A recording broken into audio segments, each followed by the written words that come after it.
Hi everyone, my name is Scott. I'm a 45-year-old cis gay male, and this video is a sequel to my last video, Welcome Baby Gays. It's part of a larger, extremely loose community project to help give baby gays or new arrivals to the queer community some guidance on how to survive and thrive in the queer community. There's been an apparent breakdown in the line of communication between generations in the queer community, possibly due to COVID, more than likely due to wider social changes affecting our community. This is just me making this video in extremely loose collaboration with several other older and elder queers who have noticed a distressing number of what we call lost and confused younger queers online. This video is not an attempt to convert anyone to anything. It's just to help make you aware of things in our history that in a queer public space, an older queer would help you figure out for yourself. Now, the exact reason I'm making this video is because the other day on TikTok, there was a young queer-identified woman who was a self-identified Democrat. She kept wondering why people were calling her Blue MAGA and Shitlib. Now, I don't want to name her because I don't believe in doxing anyone but abusers. But I did tell her I was going to make a video. So if she makes her way into the comments and addresses herself and identifies herself, please be nice to her. If you watched my last video, Welcome Baby Gays, it's on my channel. I was very fortunate to be alive and come out at this extremely unique time in history. A sweet spot even, maybe. I came out in 1997, the week that Ellen DeGeneres came out on her show. Now, this was back when Ellen was just some quirky, kind of annoying comedian this is before we knew she was a mean person and a friend of war criminal George W. Bush. That was a meme for a while. At that time, we had to take what little we got for representation and like it, so we did. Now, I am not perfect in any way. For example, 4 years ago, I had a COVID stroke, which explains why I might look like I'm talking weird or if I freeze for a second. My brain doesn't work right anymore. That said, there is zero way I could possibly cover the stupefying breadth of this topic in a single video, even before my stroke when I had a full brain. This is the kind of topic an academic would spend their lifetime working on and barely make a dent. I'm going to do my best to give an extremely basic overview and explain how I found my way and some of the cool shit I did and people I met. This is not to brag, and none of this will need a trigger warning or anything like that. I will not be saying anything incriminating because these days we got to worry about OPSEC 10,000 times or 10,000% more than ever before. Hell, I might even throw some laughs in. I will give you lots to Google so you can educate yourself and suggestions of videos, of which there are no shortage of on YouTube.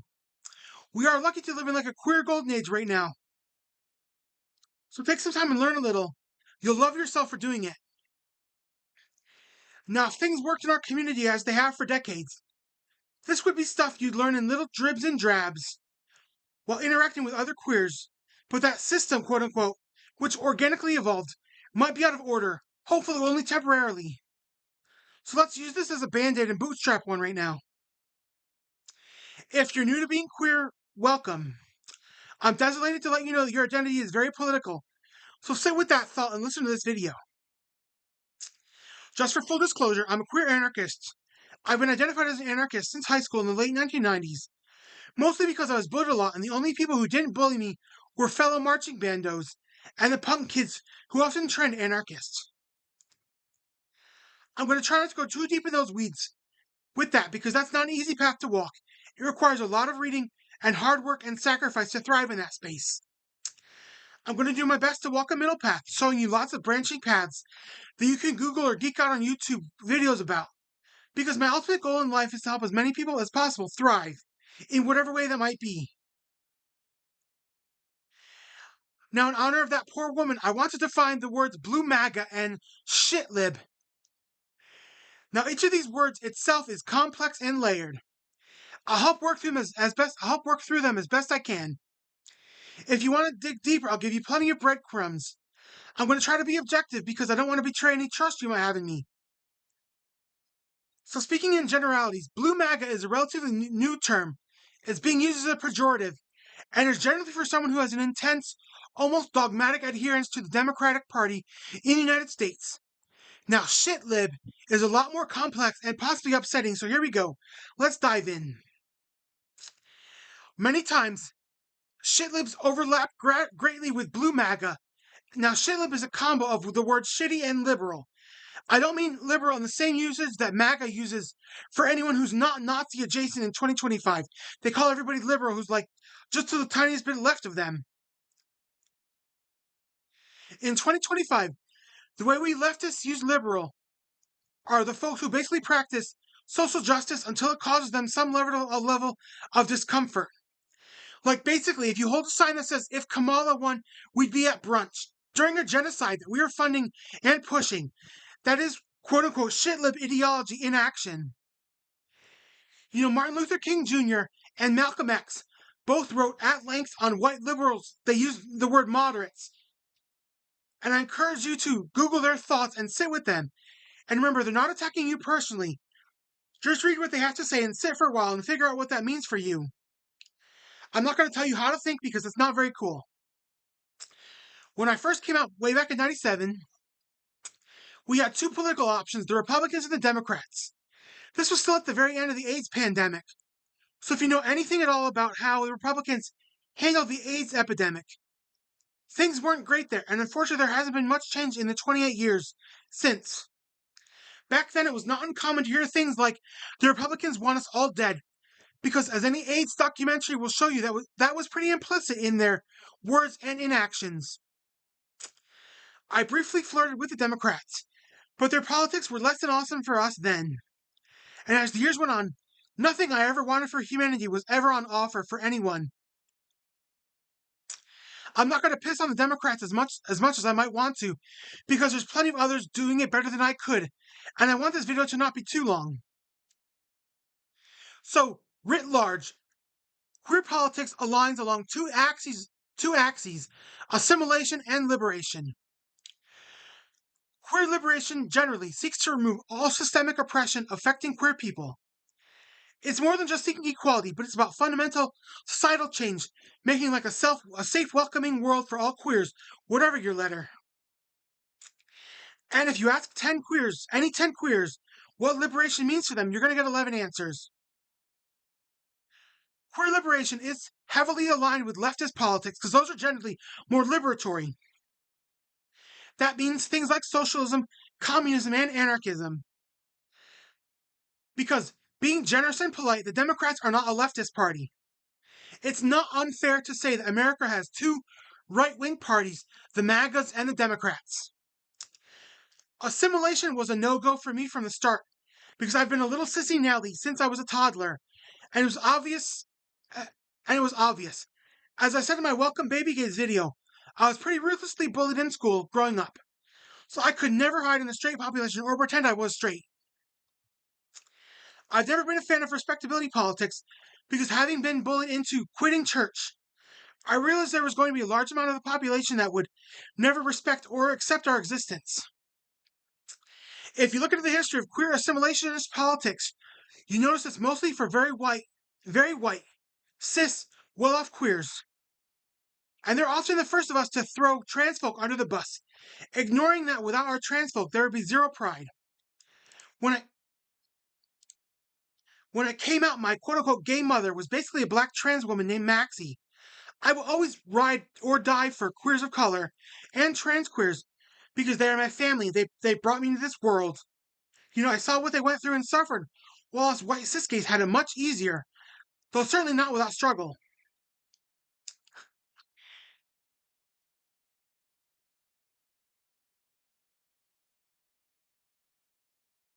My first personal encounter with radical queer politics was all the way back in 2000. I took a bus to a protest at the Republican National Convention in Philadelphia. The internet then was nothing like it was now, so I was alone. I just looked for other queer presenting folks. We were walking to the big protest. I noticed more and more people were suddenly wearing all black. There were pride flags in the mix. I knew these folks were vaguely mine. Although I didn't know them, the march grew thick with us. Imagine my surprise when suddenly there was the sound of smashing glass. There were no police then because they were too busy with the big protest. And I soon realized I had stumbled into a legendary Black Bloc march, which I'd only heard like breathless tales of from other anarchists. Now, we did not have cell phones then, so things just sort of petered out. There was no known reassembly point. I lost track of my bus friends. I knew I had to make my way towards, I believe it was First Union Center, where the big events were. I didn't even know what neighborhood I was in precisely, although I knew I was near South Street, which is like a landmark where all the cool stores were and I think still are. Ultimately, I did end up making it to the big protest, and nothing much happened to compare with that the Black Bloc March. But really, this soon wore me out on rallies. Once you get a bunch of people on a microphone, it's really hard to keep the energy of a rally going. I heard a bunch of speeches, some of which might even still be on YouTube to this day. But 25 years later, I remember almost nothing. I got tons of flyers for different group meetings and follow-up rallies, but I knew I won't be able to get there, as Allentown, where I basically lived at the time, was 45 minutes north by bus. That's pretty much all that happened that day. And this was before 9/11, so the police weren't nearly as militarized as they are today. I walked back to the bus station and went home, feeling extremely curious because I wanted to know how all these other gays came together to smash windows and why they did that. I didn't have any grasp of anti-capitalism or like what the globalization movement was. I knew about the Seattle World Trade Organization protests, only like probably 10th hand stories. So I only had like vague conceptualizations of that stuff. So then I did what I usually do is I throw books at the problem. I asked around any chat room that I could, but kept coming up with no answers. None of the other queers I knew, not even Maxie, had any info for me, so I just went through the motions of my young 20-something life.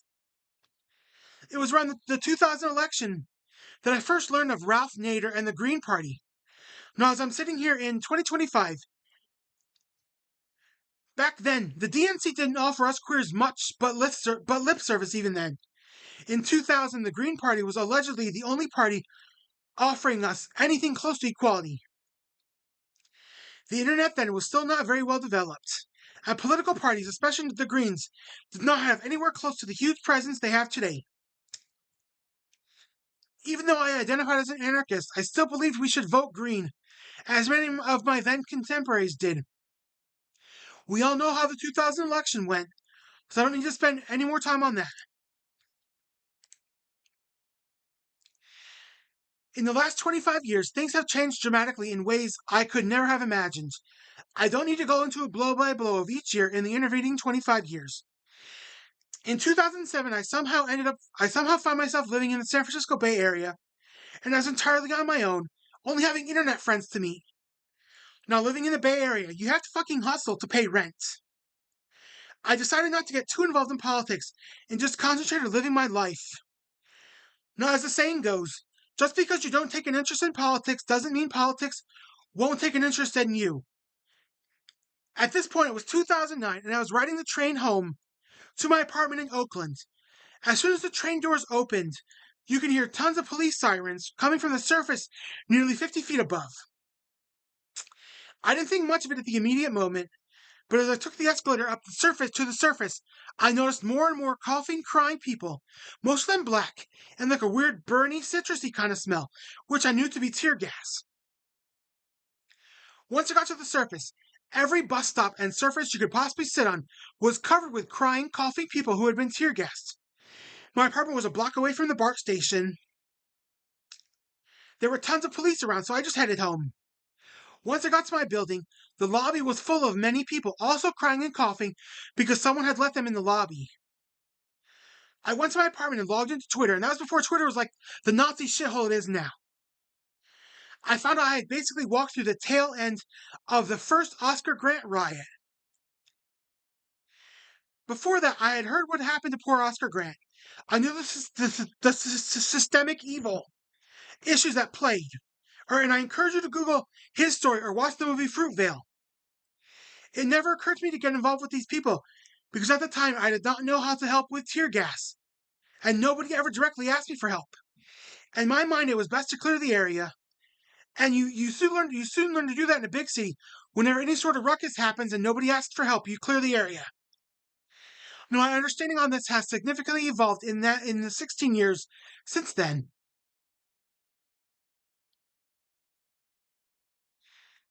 For the next 3 years, two or 3 years, I hung out with my friends at bars and had a lot of awesome sex, and I avoided politics in general. I knew a lot was happening. I didn't know how to plug in or get involved. It was very much a me and hedonism thing. Then, once again in 2011, politics found me. I kept hearing about this quote unquote annoying protest camp in downtown SF called Occupy SF. What immediately attracted to me was this rumor that there were a lot of homeless queer street kids living there in this camp. Now, growing up in the 1990s, it was not uncommon for you to get disowned when you came out and end up homeless.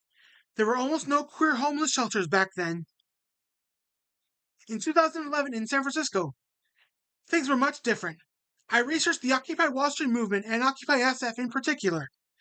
One night after work, I went to the camp to see how I could help. It was full of anarchists. I was hooked from the moment I got there, and I plugged right in.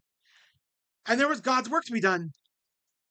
Aside from the 30 or 40 like queer street youth, there weren't many visible queers, and certainly nobody I knew. Mingling with people, it soon illustrated that queer people were very quietly, heavily involved in the infrastructure of the camp. To this day, I'm still unsure how this exactly happened. I somehow found myself on the welcome team, and within hours, I was one of the faces of the Occupy SF camp. I had no training or anything, and suddenly, I was being interviewed by journalists in the welcome tent. You know, this fat, awkward guy from basically rural Pennsylvania. To this day, there are still very cringe videos of me giving interviews from the welcome tent. Anyway, over the last 14 years, a lot has changed, and most of us were alive and lucid in that time. So I don't need to go through it. Now, what the hell does queer politics look like in 2025? Let's do a quick rundown based on things. And first off, let's just do the tough stuff. We've got to talk about Palestine. As of this moment, it is undeniable that Israel is committing a genocide in Palestine that intersects with our queerness in very important ways. First of all, Gaza used to have queer people living there, even under Hamas. There were over a dozen queer creators on TikTok documenting their austere discreet little lives, which even included romance and gender-affirming care. Unfortunately, approximately 690 days ago, every single one of those queer people went offline. If you're even minimally educated on what Israel has done to Palestine since 1948, you can make an educated guess as to what happened. Israel has also killed every single journalist active in Gaza. I'm not bothering the last journalist who's active there. She has enough trauma and grief on her shoulders. I'm not asking her to look for what I know are ghosts. You know, Israeli pinkwashing is canceled forever. Even if Hamas was throwing queers off of skyscrapers, as is often said, which they weren't, the people of Gaza do not deserve to be genocided for that. The group that was actively genociding all queers in the Middle East was called Daesh, or also known as ISIS. Now, this is really fascinating and not quite well documented. Daesh was defeated at the Battle of Raqqa by a combination of Kurdish militias from Rojava and queer anarchists from a queer anarchist volunteer army, basically, called Tequila, which is such a gay name. I love it. It's TQILA. I encourage you to Google it. It's fascinating. There were a lot of other groups involved too. You might remember a photo from 2017 of a rainbow flag in this ruined city, and it said, "These F slurs kill fascists." That was us in Tequila. Now, since 2017, Tequila has broke up for very anarchist reasons. As I understand, it was because Rojava, the Kurdish region of extreme northeast Syria, decided to formally become kind of like an anarchist, socialist adjacent nation state. Rojava was no longer in mortal danger of genocide from Daesh. And it wasn't anarchist enough, so Tequila dissolved and went home, which that's a very anarchist thing to do. Rojava still exists in 2025, much to Turkey's dismay, and is arguably one of the safer places for queers in the Middle East. Although it's not a utopia, it's what we've got, and it's not our place to invade other nations. Unless, like Rojava did, they revolt and specifically asked for volunteers to help liberate themselves. That's what happened in 2013. Imperialism is not a place of honor, even queer imperialism. Now, just what the hell is happening for us queers in America in 2025? This part will also be tough. I'm going to do my best to thread a bunch of needles.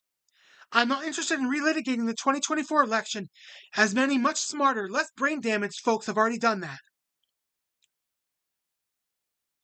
What we are seeing right now is a not unexpected but still disturbing attack on our trans family members. As of the time of this writing and video, there are several prominent right-wingers basically using the vocabulary of what's called stochastic terrorism to encourage the death of trans people. It's getting kind of genocidal language. This is because of speculation around the identity of the recent Annunciation Catholic School mass shooter. This person, who I will not name, may have been trans, but there's a lot of discourse on that. Their manifesto is clearly written by a deeply troubled mind and talks of detransitioning. What we do know is this person had a fetishization of the Columbine killers. And if you've been around the internet for a long time, that's not surprising. There's always been those weirdos. This person may have had some Nazi leanings, but much of it is unconfirmed as of this time. My point is, our trans family need our support. Not only are they being scapegoated, but in typical fashion for authoritarian regimes, we're looking at further discrimination, transphobic attacks, and more tiresome, predictable calls from the assimilationist gaze to drop the T. For me, that's the same as genocide. It's a red line where no negotiation or compromise is possible. Trans folks are part of the queer family, and if you study history, you know that something like transness and trans people have always existed, just like us cis gays and lesbians. We cannot let bigots and ideologues exterminate any of us. We survived so many tough years, and the ones ahead aren't going to be easy by any means. But use the internet, find your people, and read every book you possibly can on queer history and theory. Use your brains and help each other out. If we let the bad guys remove the T, history shows they'll come for the rest of us. Next, the only way we are going to get to the future is together. So let's do this. Good night and God's bless you all.